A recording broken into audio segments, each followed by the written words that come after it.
Subhanallah, subhanallah.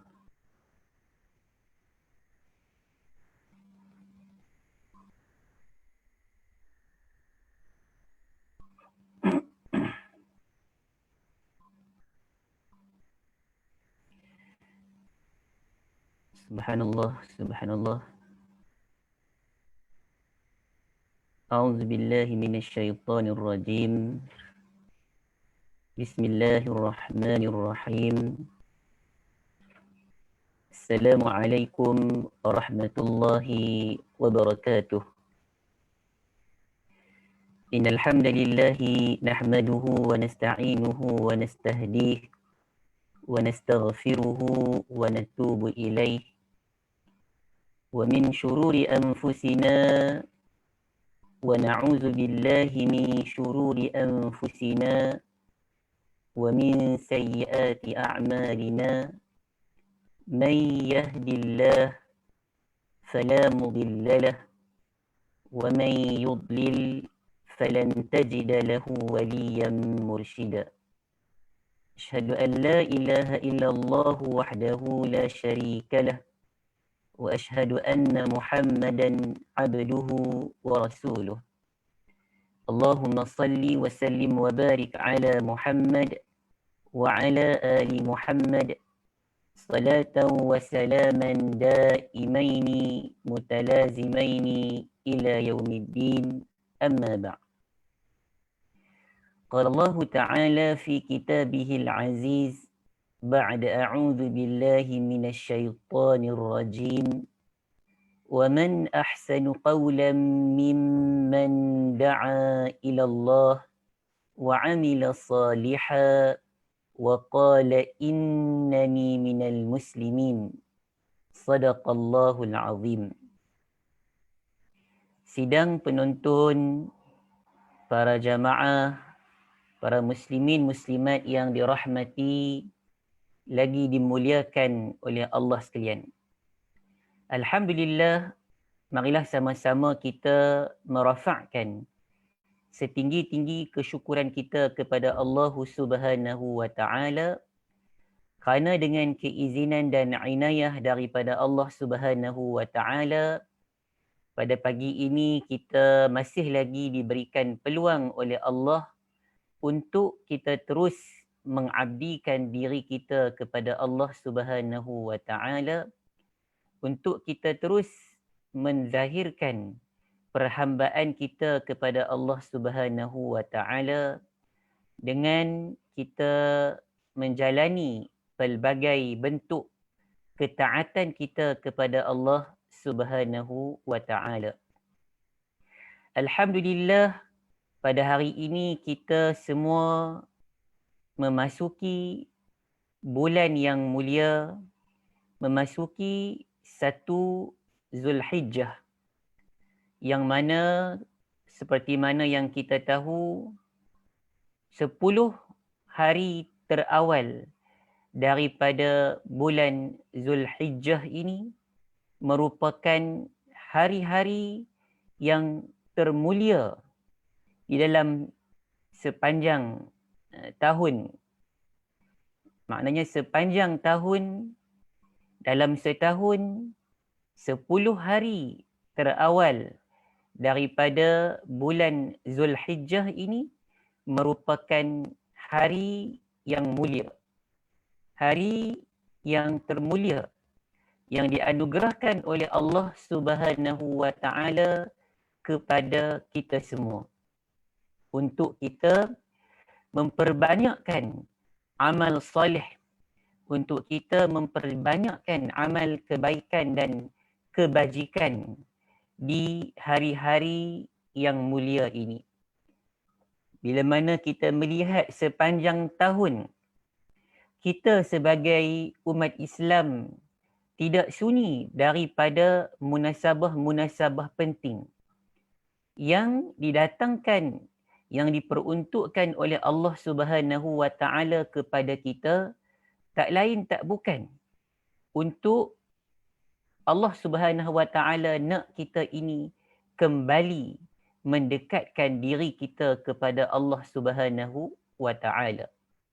Maka di hari-hari seperti ini kita disarankan untuk memperbanyakkan melakukan amal soleh kepada Allah Subhanahu Wa Taala. Kita disarankan untuk memperbanyakkan bertakbir, memperbanyakkan bertahlil, memperbanyakkan bertasbih. Mudah-mudahan kita akan diganjari oleh Allah Subhanahu Wa Taala dengan ganjaran pahala yang mulia dari sisi Allah Subhanahu Wa Taala. Hadirin, hadirat, muslimin, muslimat yang dirahmati Allah sekalian. InsyaAllah pada pagi ini kita akan menyambung lagi pembacaan kita atau perbincangan kita daripada kitab Al-Mustafadu min Qasasil Quran Lid-Da'wah Wad-Du'ah, iaitu sebuah kitab hasil karangan Dr. Abdul Karim Zaidan. Dan alhamdulillah kita telah pun memilih kisah Nabi Ibrahim alaihissalam untuk sama-sama kita membacanya, untuk sama-sama kita mengambil pelajaran dan ibrah daripada kisah Nabi Ibrahim. Lebih-lebih lagi pengajaran dan durus kepada dakwah yang sama-sama kita galas ini dan secara terus kepada para da'i ataupun para pendakwah itu sendiri. Muslimin, muslimat, saudara-saudari yang dimuliakan Allah sekalian. InsyaAllah pada pagi ini merupakan siri yang kelima. InsyaAllah merupakan siri yang kelima daripada kuliah online kita dari kitab Al-Mustafadu min Qasas Al-Quran, insyaAllah. Dan insyaAllah pada pagi ini kita akan menyambung lagi insyaAllah perbahasan kita dalam bahagian ataupun dalam part yang keempat, iaitu kita telah pun melihat sedikit pada 2 minggu yang lepas bagaimana Nabi Ibrahim alaihissalam bersikap lemah lembut, bersikap lembut, bersikap kita kata dengan penuh adab, dengan penuh berakhlak dengan ayahnya dalam berdakwah kepada tauhid. Ini telah pun dirakamkan oleh Allah Subhanahu Wa Taala dalam surah Maryam. Dalam surah Maryam ayat yang ke-41 hingga ayat yang ke-45. Yang mana kita akan dapat melihat bagaimana kaedah ataupun metodologi dakwah Nabi Ibrahim kepada ayahandanya, kepada ayahnya sendiri, kepada bapaknya sendiri yang pada ketika itu bersama dengan kaumnya menyembah patung-patung.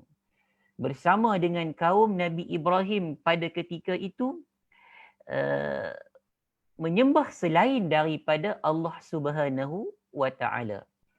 Maka dalam surah Maryam ini Allah Subhanahu Wa Taala menjelaskan bagaimana usaha Nabi Ibrahim, bagaimana kesungguhan Nabi Ibrahim dalam berhujah untuk mengajak ayahandanya kembali kepada Allah Subhanahu Wa Taala, kembali menyembah dan mengabdikan diri kepada Allah Subhanahu Wa Taala. Maka kita telah pun melihat bahagian yang pertama, kita kata bagaimana kaedah Nabi Ibrahim ataupun cara Nabi Ibrahim berdakwah kepada ayahnya seperti mana yang Allah Subhanahu wa taala jelaskan, a'udzu billahi minasyaitonir rajim, idz qala Ibrahim li abih, idz qala li abihi ya abati lima ta'budu ma la yasma' wa la yubsir wa la yughni 'anka syai'a. Ya abati inni qad ja'ani minal ilm ma lam ya'tik fattabi'ni ahdika siratan sawiyya.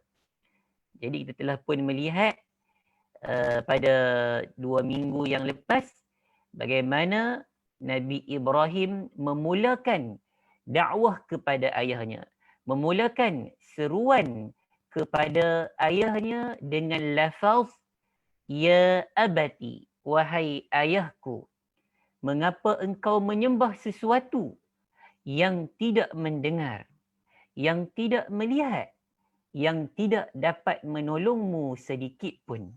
Jadi tuan-tuan, puan-puan, saudara-saudari yang dirahmati Allah sekalian, seperti mana yang telah pun kita jelaskan sedikit, panggilan ya abati ataupun lafaz ya abati ini agar ia merasa, agar ayah Nabi Ibrahim merasa yang mengajaknya adalah puteranya dan putera yang berbakti, yang bersungguh-sungguh, tentu sangat berusaha untuk memberi manfaat pada ayahnya.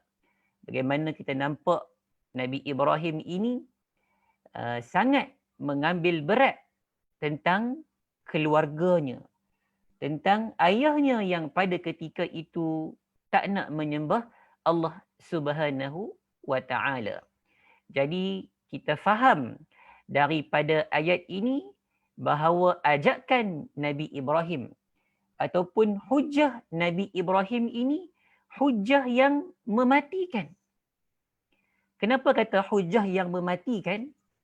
Kerana Nabi Ibrahim berkata, mengapa engkau menyembah sesuatu yang tidak mendengar, sesuatu yang tidak melihat, sesuatu yang tidak boleh memberi manfaat sedikit pun kepadamu, wahai ayah. Sembah patung-patung yang diciptakan oleh tangan mereka sendiri, yang tidak dapat melihat mereka, yang tidak dapat mendengar mereka. Bolehkah kamu sembah, kita kata, benda macam ni? Ini merupakan hujah yang mematikan daripada Nabi Ibrahim kepada ayahnya, kepada ayahandanya, tetapi dengan penuh adab dan akhlak yang tinggi. Bila mana Nabi Ibrahim memulakan dengan lafaz, dengan seruan ya abati. Kemudian Nabi Ibrahim ajak lagi. Nabi Ibrahim ajak lagi, hujah lagi, seru lagi ayahandanya dengan ayat yang telah pun dirakamkan oleh Allah Subhanahu wa taala, ya abati inni qad ja'ani minal ilmi ma lam ya'tik fattabi'ni ahdika siratan sawiyya. Lagi sekali Nabi Ibrahim kata, wahai ayahku, ya abati, sesungguhnya telah datang kepadaku dari ilmu pengetahuan yang tidak pernah datang kepadamu. Nabi Ibrahim kata, aku ada sedikit ilmu yang didatangkan oleh Allah kepadaku, yang Allah bagi kepadaku, sedikit ilmu ini yang tidak ada padamu, kata Nabi Ibrahim kepada ayahnya. Oleh itu, ikutlah aku akan memimpinmu ke jalan yang betul. Jadi kita dapat faham daripada ayat 43 surah Maryam ini, Nabi Ibrahim tidak mengecap ayahnya dengan bodoh. Apalah duk sembah benda-benda yang tak boleh melihat, yang tidak boleh mendengar, yang tidak boleh kita kata memberikan sedikit pun manfaat kepada kamu. Ini satu kebodohan. Tak. Nabi Ibrahim tidak mengatakan begitu dan tidak berlebih-lebihan dengan ayahandanya. Kita tengok begitu tinggi akhlak Nabi Ibrahim. Seorang nabi, seorang dai yang berusaha duduk di tengah-tengah masyarakat jahiliah pada ketika itu dan terus berdakwah agar mereka kembali kepada Allah Subhanahu wa taala. Dan dalam masa yang sama juga Nabi Ibrahim tidak mengaku dirinya berilmu tinggi. Tidak mengatakan dia ini adalah orang yang berkapasiti tinggi. Orang yang memiliki kemahiran yang tinggi. Orang yang memiliki, kita kata, satu kepakaran yang hebat. Nabi Ibrahim tidak berkata seperti itu. Tetapi dia berkata, aku memiliki ilmu yang seadanya, sedang kamu tidak memilikinya.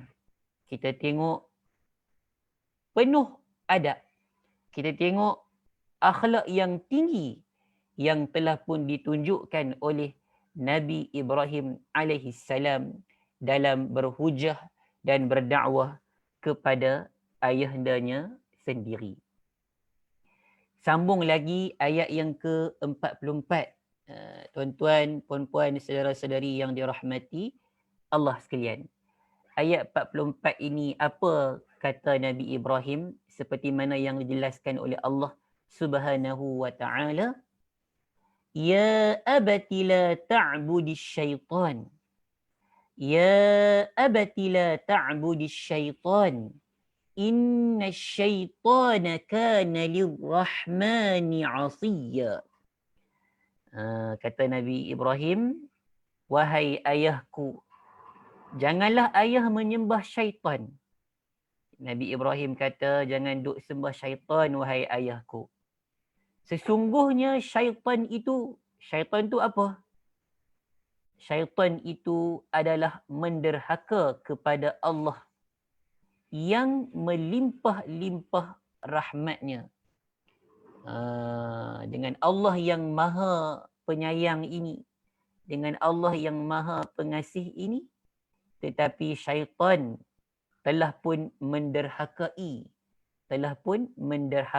kepada Allah Subhanahu wa taala. Jadi Nabi Ibrahim cuba untuk menjauhkan ayahnya itu daripada menyembah selain daripada Allah, daripada menyembah syaitan. Kita faham daripada ayat ini, ibadah kepada selain Allah,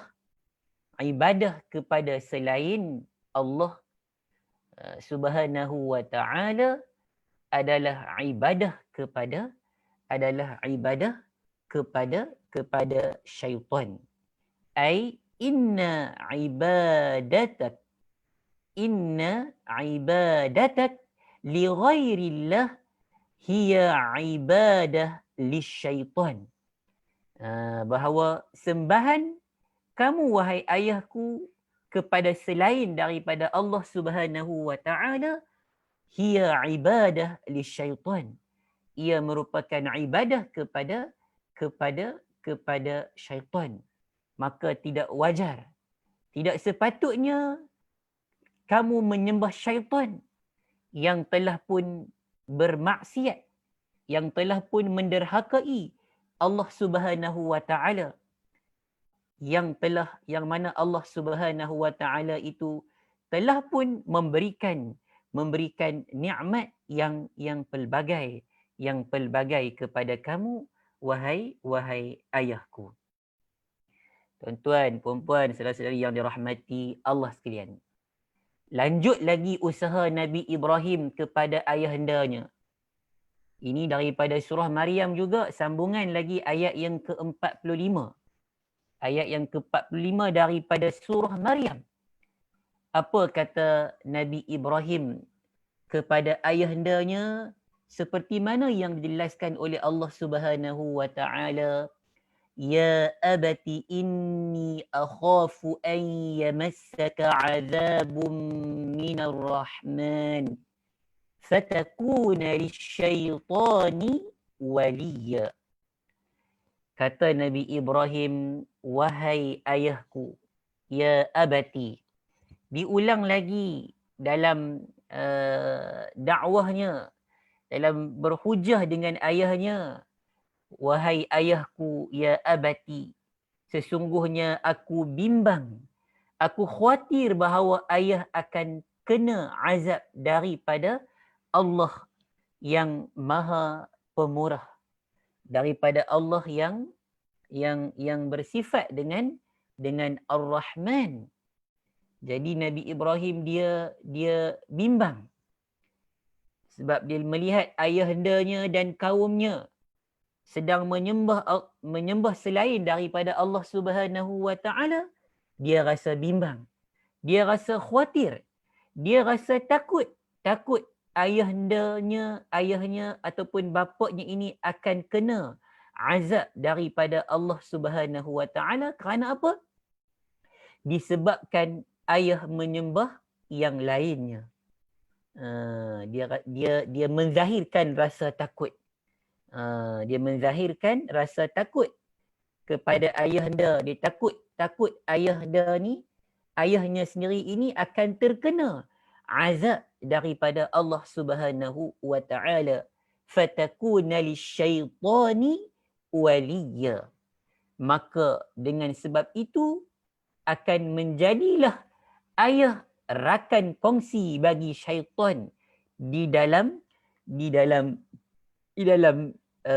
neraka Allah. Ini yang ditakuti oleh Nabi Ibrahim alaihi salam.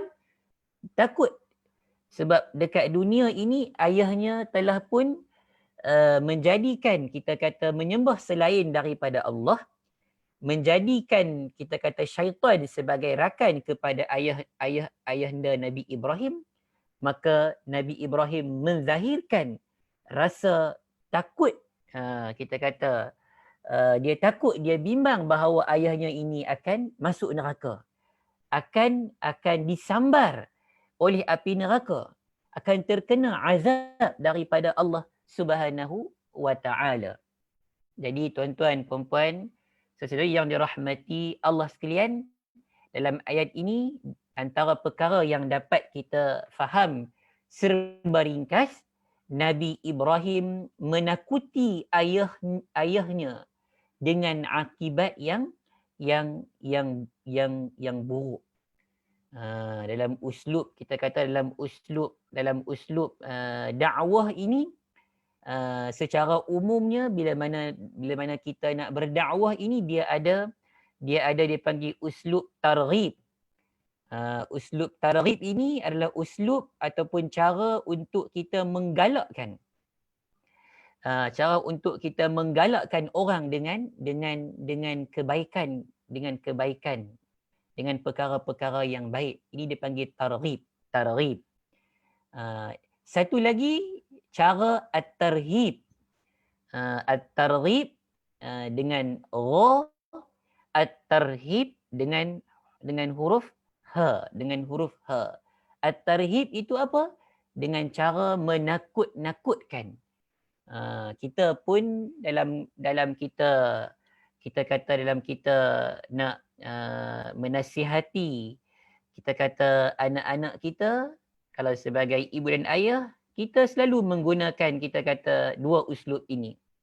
Kadang kita menggalakkan mereka dengan perkara-perkara yang baik, dan kadang pula kita menakut-nakutkan mereka agar mereka ini tidak jauh daripada Allah Subhanahu wa taala, agar mereka dapat, kita kata, menjadi orang yang mentaati Allah Subhanahu wa taala. Kita kadang menggunakan uslub ataupun cara menakut-nakutkan. Begitu juga Nabi Ibrahim dalam surah Maryam ini menggunakan uslub menakut-nakutkan. Nabi Ibrahim menakuti ayahnya dengan akibat yang buruk. Kalau duk sembah benda yang tak melihat, duk sembah benda yang tidak dapat mendengar, sembah benda yang tidak dapat, kita kata, memberikan manfaat ataupun pertolongan kepada kamu, berkawan dengan syaitan, menjadikan syaitan itu sebagai rakan kongsi. Maka Nabi Ibrahim khawatir. Nabi Ibrahim takut ayahnya akan mendapat akibat yang buruk. Tengok bagaimana usaha Nabi Ibrahim. Mulakan dengan seruan ya abati. Nak bagi rasa kepada ayah dia sendiri itu, seperti mana yang kita sebut, yang duk cakap ini, yang duk ajak ini, yang sedang berdakwah ini adalah anak kamu sendiri, wahai ayahku. Tetapi dengan hujah yang mematikan, dengan hujah yang menakutkan, agar ayahanda ini dapat, kita kata, hidayah daripada Allah Subhanahu wa taala. Dan kita dapat faham juga uslub ini, uslub disebut sebagai gertakan. Gertak. Dan gertakan ini tidak kosong dengan adab yang baik. Ni yang susah ni. Kita nak gertak orang, kita nak menakut-nakutkan orang, tetapi kita nak kena juga jaga akhlak. Kita kadang-kadang kita nak kata sesuatu kepada orang, kita kata rapat dah. Kita pukul dia rapat terus, tak boleh langsung nak menapah. Dia pun kena tu tersandak terus. Kita kata. Dan kita tengok apa yang ditunjukkan oleh Nabi Ibrahim ini agar ayahnya tu maksudnya takut. Agar ayahnya itu tersandar juga. Tetapi dengan penuh adab yang baik. Yang ni yang kita nak kena belajar daripada Nabi Ibrahim. Memang Allah Subhanahu wa taala pun bagi tahu. Allah Subhanahu wa taala pun bagi tahu dalam surah apa ya? Dalam surah Al-Mumtahanah. Allah Subhanahu wa taala bagi tahu dalam surah Al-Mumtahanah yang Allah Subhanahu wa taala nak Nabi Muhammad sallallahu alaihi wasallam Allah nakkan daripada umat Nabi Muhammad sallallahu alaihi wasallam ini untuk lihat akan kisah Nabi Ibrahim ini. Allah bagi tahu dalam surah Al-Mumtahanah ayat 4, a'udzu billahi minasyaitonir rajim. قد كانت لكم أسوة حسنة في إبراهيم والذين معه إذ قالوا لقومهم إنا براء منكم ومما تعبدون من دون الله كفرنا بكم وبدا بيننا وبينكم العداوة والبغضاء أبدا حتى تؤمنوا بالله وحده إلا قول إبراهيم لأبيه لأستغفرن لك وما أملك لك من الله من شيء ربنا عليك توكلنا وإليك أنبنا وإليك المصير. Ini Allah sendiri khitab kepada Nabi Muhammad sallallahu alaihi wasallam, kepada kita lebih-lebih lagi kita ini sebagai para duat yang menggalas tugas dakwah ini untuk kita mengikuti, kita kata dengan apa yang telah pun ditunjukkan oleh Nabi Ibrahim alaihi salam dalam berdakwah kepada ayahandanya. Jadi tuan-tuan, puan-puan yang dirahmati Allah sekalian, kalau kita melihat daripada awal-awal tadi, ada 4 ayat seruan ataupun hujah Nabi Ibrahim kepada ayahandanya dengan adab, dengan penuh adab, dengan akhlak yang tinggi. Walaupun hujah-hujahnya itu kita kata menggunakan hujah-hujah yang berbentuk menakutkan, yang berbentuk kita kata gertakan, yang kita sebut hujah-hujah yang mematikan, daripada ayat yang ke-42, 43, 44 dan hinggalah ayat yang ke-45. Jadi tuan-tuan puan-puan rahmati Allah sekalian, kita dapat melihat bahawa Nabi Ibrahim ini memulakan kita kata dakwah kepada ayahandanya sendiri dengan memulakan pendekatan yang penuh dengan adab, yang penuh dengan kita kata kesopanan, yang penuh dengan akhlak yang tinggi, bila mana dia memanggil ayahandanya dengan lafaz ya abati, wahai ayahku. Jadi kita lihat di sini Ibrahim memulai setiap nasihatnya dalam 4 ayat yang telah kita baca ini. Setiap daripada nasihat yang telah pun dimulakan oleh Nabi Ibrahim mulakan dengan ungkapan ya abati, wahai ayahku, sebanyak 4 kali. Dalam surah Maryam ini sebanyak 4 kali. Untuk apa? Sebagai penghubung. Untuk nak apa? Untuk nak mengetuk hati dulu. Nak membina jambatan hati dulu. Nak memperkukuhkan hubungan hati di antara seorang anak dengan seorang ayah. Sebagai penghubung dan penggugah hatinya. Agar ayahnya rasa bahawa yang sedang mengajak ayahandanya ni adalah, yang sedang mengajak ayah ini adalah anak sendiri, iaitu Nabi Ibrahim alaihi assalam. Tuan-tuan, puan-puan, saudara-saudari yang dirahmati Allah sekalian, saya rasa sekadar itu pada pagi ini dalam kuliah online kita. Kita dapat melihat kita kata pendekatan ataupun metodologi ataupun uslub, cara yang telah pun dikemukakan, yang telah pun ditunjukkan oleh Nabi Ibrahim alaihi salam dalam usahanya yang begitu bersungguh-sungguh, penuh dengan adab dan akhlak yang tinggi kepada ayahandanya dalam rangka untuk mengajak ayahandanya kembali kita kata mengabdikan diri kepada Allah Subhanahu wa taala. Jadi insya-Allah pada minggu hadapan kita akan melihat pula bahagian yang kelima.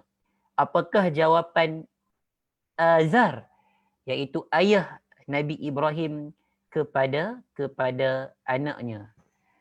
Dia terima ke dia tak terima ke, tuan-tuan puan-puan rahmati Allah sekalian.